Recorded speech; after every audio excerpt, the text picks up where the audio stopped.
Welcome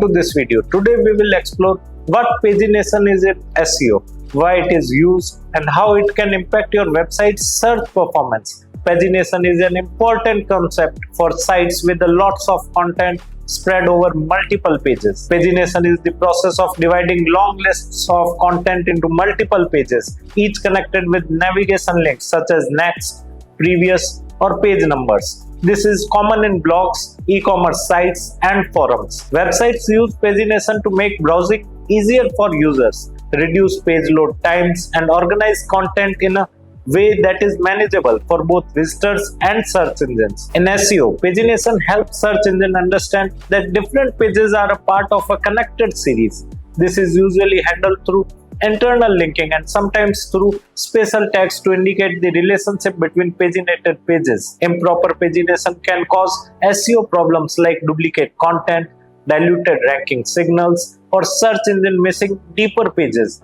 Larger sites should handle pagination carefully to ensure all pages get index. Best practices include keeping your most important content accessible from the first page, linking to deeper pages, using canonical tags where needed, and avoiding infinite scroll without a crawlable alternative. Some sites replace pagination with infinite scroll, where more content loads as the user scrolls down.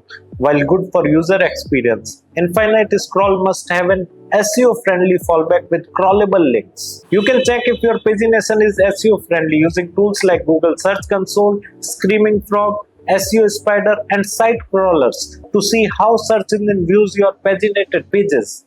Pagination organizes content into multiple pages for easier navigation and better performance. Done correctly, it helps both users and search engines. But poorly implemented pagination can cause SEO issues. Thank you for watching. Review your site's pagination to ensure it is user-friendly and optimized for search engines. Also, subscribe to our YouTube channel right now. To know more about this topic in detail or to enroll in our online course, click on the link given in the video description below. Thank you.